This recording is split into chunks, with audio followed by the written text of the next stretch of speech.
Vida de Santa Isabel de Hungría.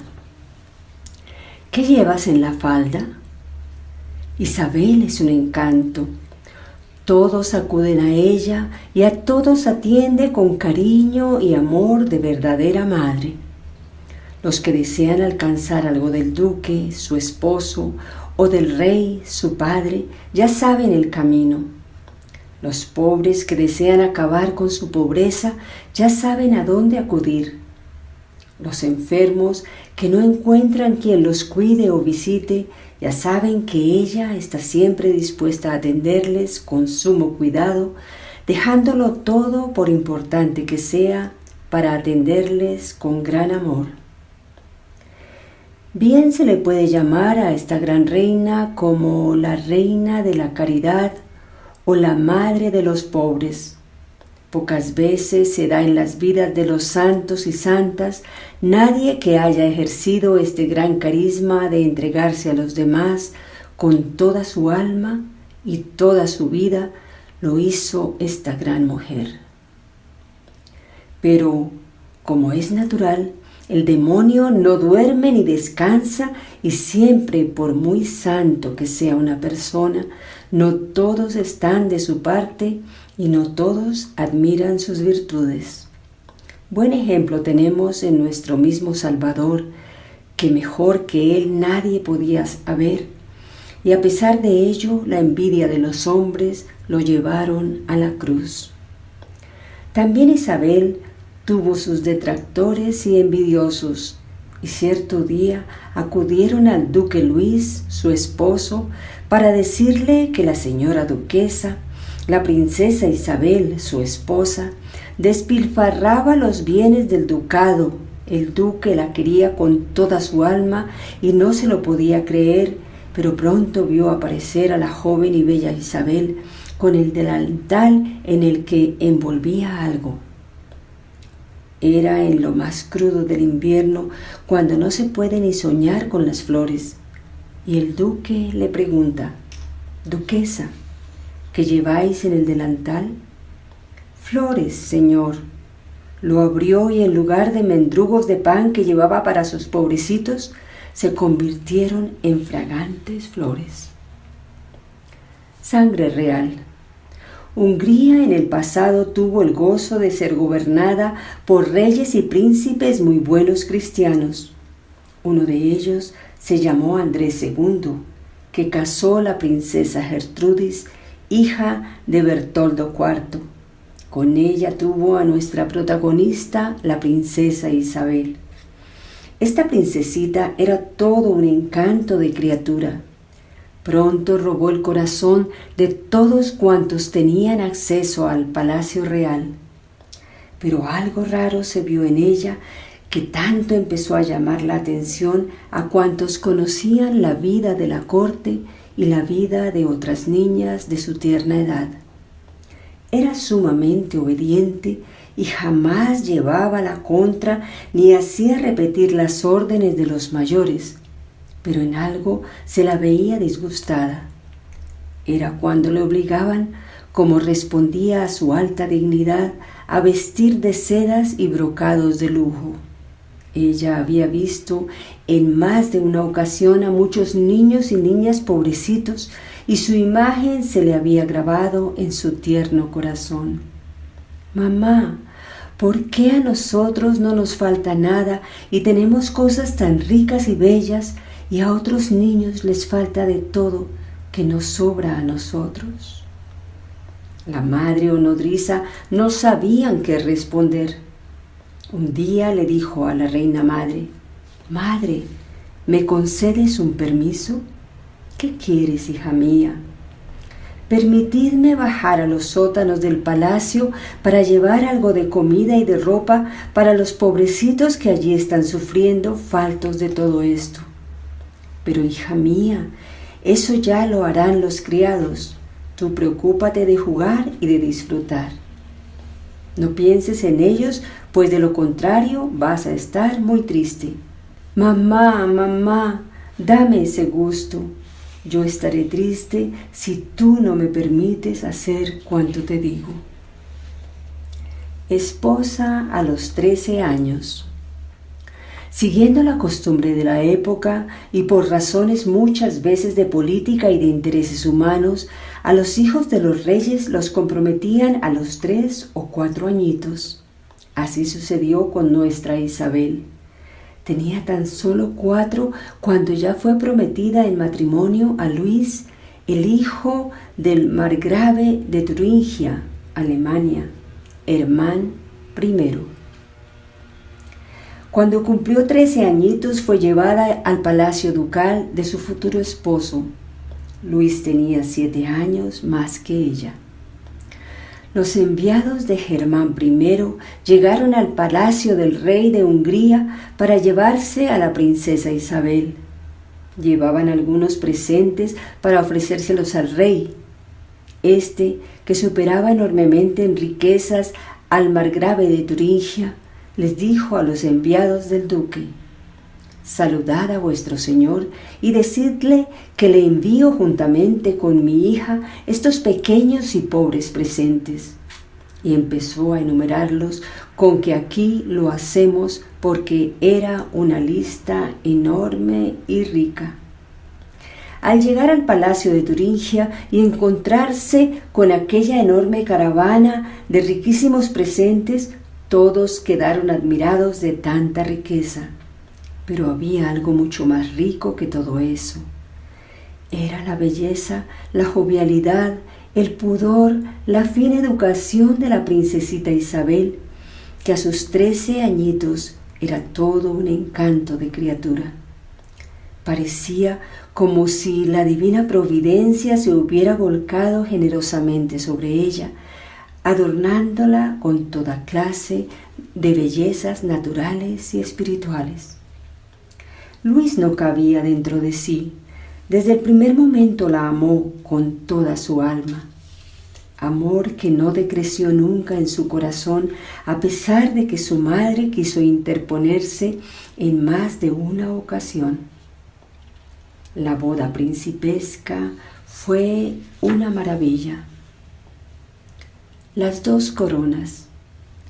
El duque Germán I era muy cristiano y veía con buenos ojos la vida de piedad y caridad cristiana que llevaba su hija política, la princesa Isabel. No así Sofía, su esposa, que empezó a ver con malos ojos cuanto ella hacía. Pronto murió el duque y Sofía empezó con sus patrañas persecutorias.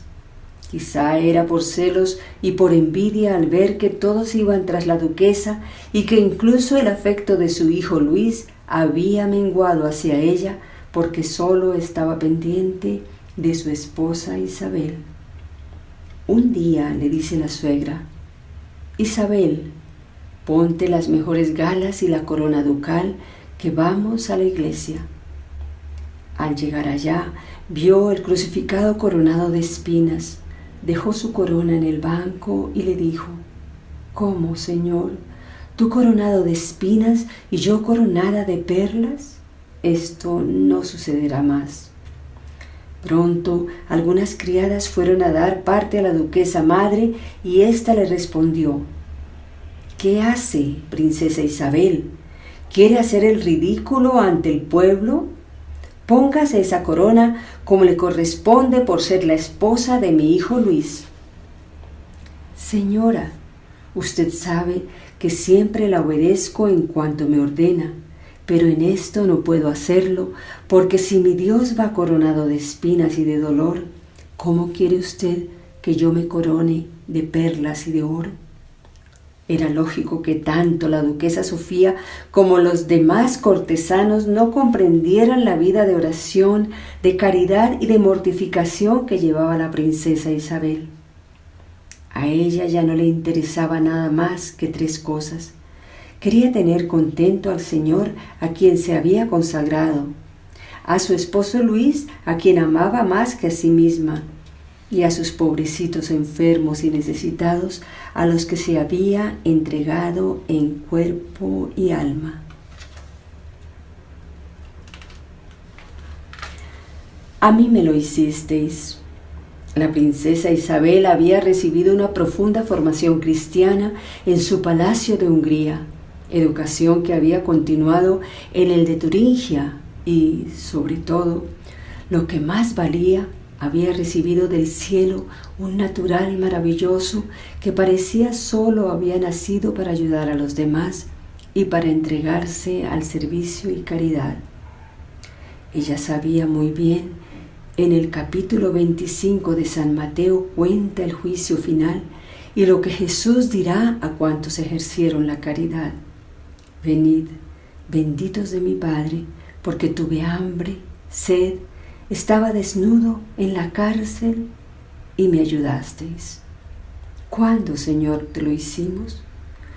Cuando lo hicisteis a uno de estos pobrecitos, en mi nombre a mí me lo hicisteis. Isabel, desde muy pequeñita, se entregó a los pobres y enfermos como si lo hiciera al mismo Jesucristo. En la vida de nuestra protagonista cuentan los cronistas que en cierta ocasión se realizó este gran prodigio que tanto nos puede aleccionar a todos.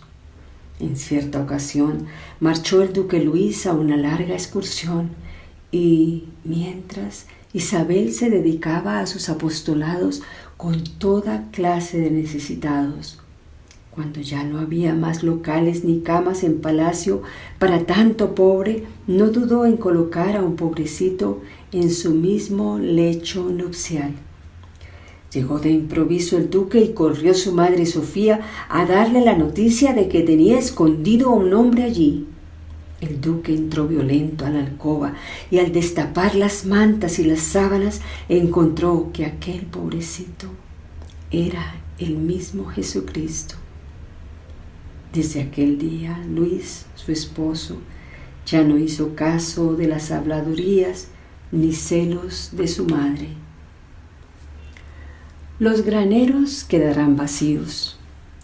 Todos recordamos el milagro de Jesús al multiplicar los peces y los panes y dar de comer a tantos hambrientos que le seguían. El poder hacer ese mismo milagro o parecidos ha concedido al Señor a algunos de sus siervos los santos. Algo semejante concedió el Señor a nuestra Santa Isabel de Hungría. De niña y de jovencita en Hungría y de prometida y casada ya en Turingia, siempre fue la virtud de la caridad la predilecta de su alma y en la que descolló de modo verdaderamente admirable.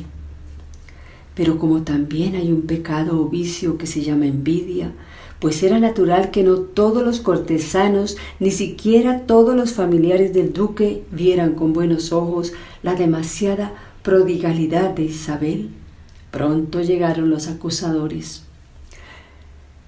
Señor duque, bien sabemos que usted ama mucho a su esposa y que es muy buena persona, pero ¿no le parece que su caridad ya es demasiada?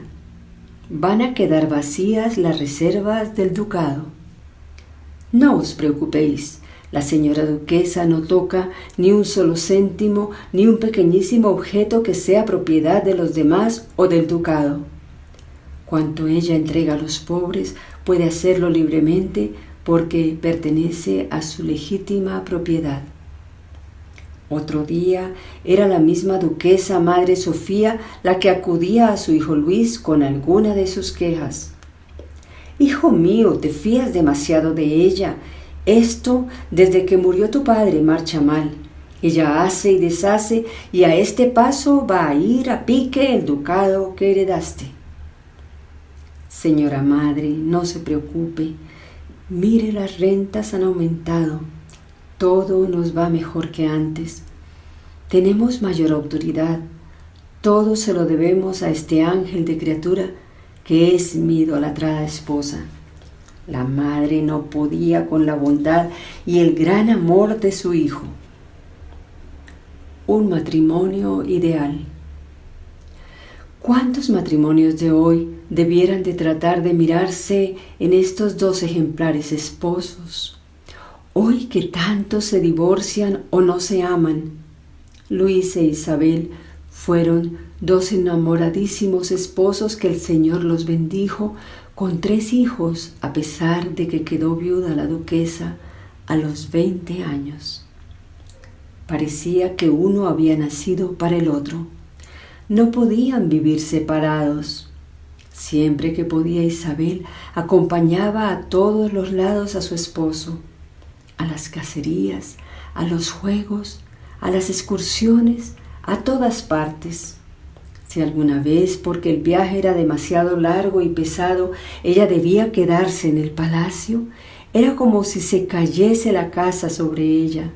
Se vestía de negro, se quitaba las alhajas, se cubría el cuerpo de cilicios y se entregaba al cuidado de todos los pobres y necesitados. La oración era su refugio y ocupación cuando no estaba entregada a la caridad. Pero cuando su esposo volvía, todo cambiaba. Había dado la orden a uno de sus vasallos que siempre, a la vuelta, se adelantara unos kilómetros para darle la noticia. Al enterarse del regreso, cambiaba de vestido, se ponía los más bellos y vistosos, se adornaba con alhajas y llenaba de alegría como una niña, corría a su encuentro y se fusionaba en un estrechísimo abrazo. Aquella era una estampa maravillosa. Todos quedaban admirados de aquel gran amor que ambos se profesaban. Luis no amaba menos a su esposa. No permitía ni siquiera a su misma madre que le hablase algo menos agradable de ella. Sabía muy bien que era transparente, pura como un ángel, virtuosa, piadosa, caritativa, delicada. ¿A quién la podría comparar? Cuando estaba lejos de palacio, a todos hablaba de su esposa, de las cualidades que la adornaban, de que no podría sufrir que ella muriese antes que él. Más que una montaña de oro, el matrimonio es un sacramento y a él le llama San Pablo grande. Muchos cristianos se han santificado por su medio. Es lógico que formar un hogar sea el medio más normal de santidad en el camino hacia Dios. Pero es una pena que para muchos hombres y mujeres el matrimonio no sea medio de santificación y que hoy haya tantos hombres y mujeres que lo viven mal. ¿Cuál es el motivo?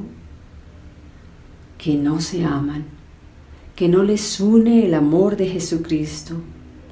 A Isabel y Luis les unía este amor y se amaban intensamente.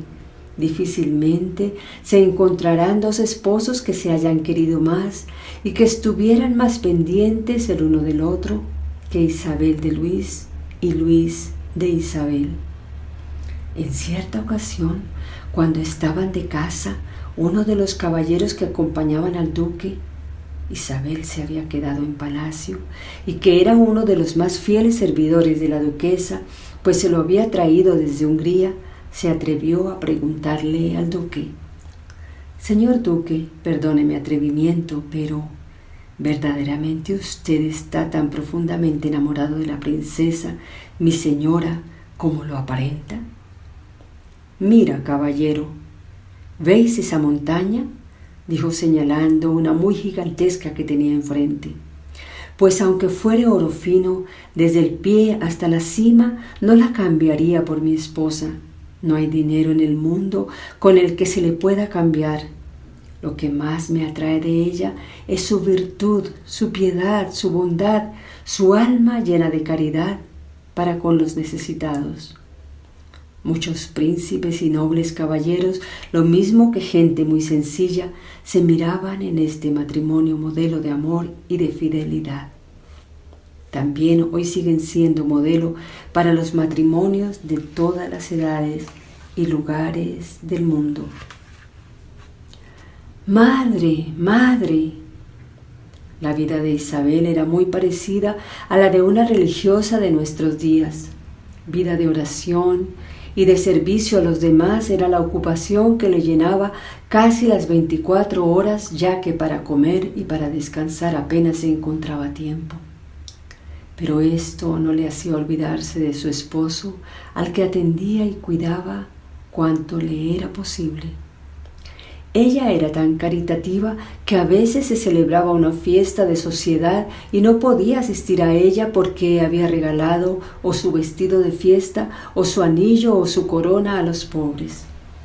Cuando iba por la calle con su esposo o con otras personas y la veían los pobres, gritaban con cariño: ¡Madre, madre! Y la duquesa Isabel les entregaba cuanto llevaba en el bolso. Si no llevaba nada, les daba alguna prenda de lo que vestía. En cierta ocasión, un pobre le alargó la mano suplicante. Tenía aspecto de ser muy pobre.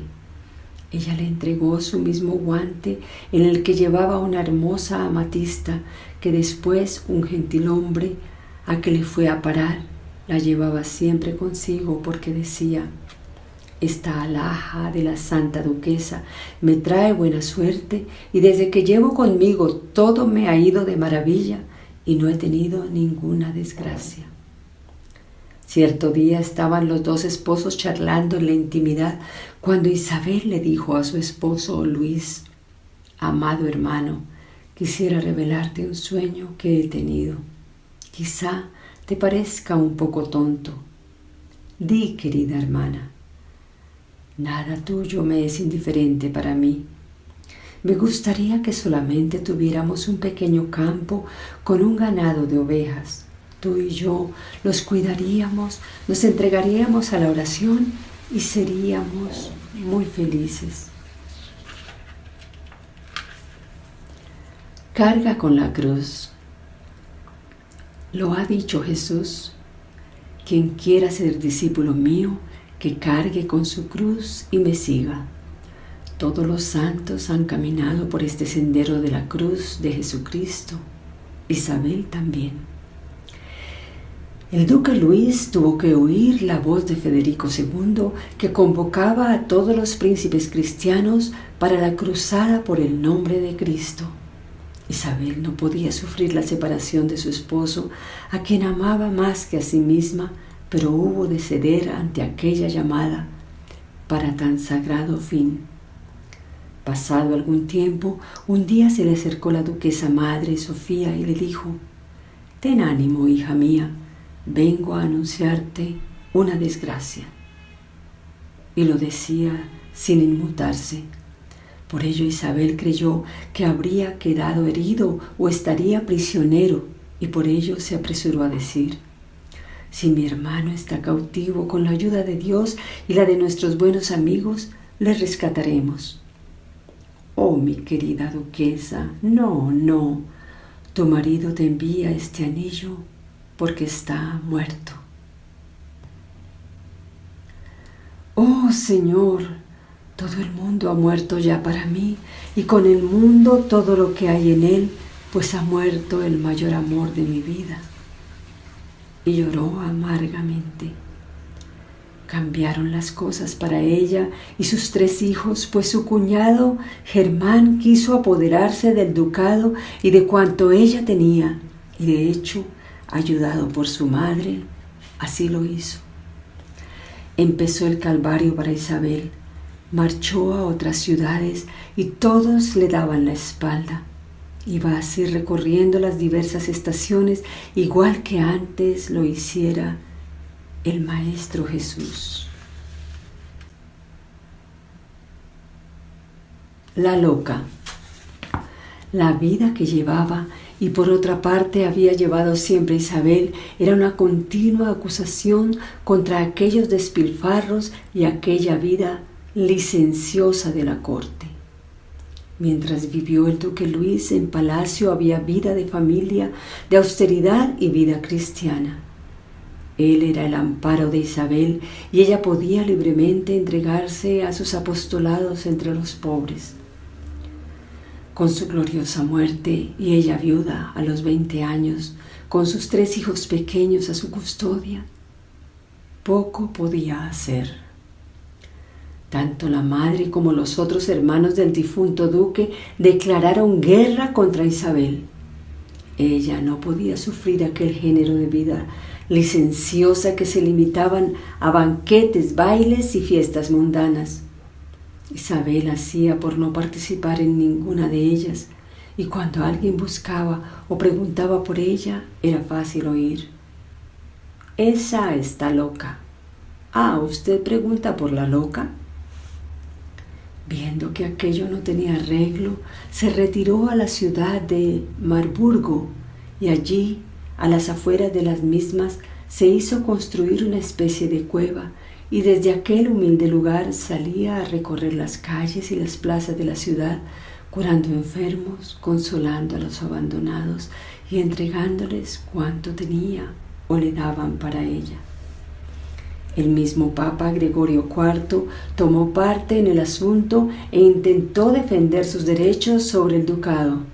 Después le nombró como confesor al célebre Conrado de Marburgo, quien la dirigió con una dureza que hoy causa gran admiración. Isabel se sometió a cuantas pruebas sobrevinieron de parte de sus familiares como venidas de Dios. Así iba madurando a pasos agigantados aquella alma hasta que le llegó la hora de la llamada del Señor. Prodigios en su partida.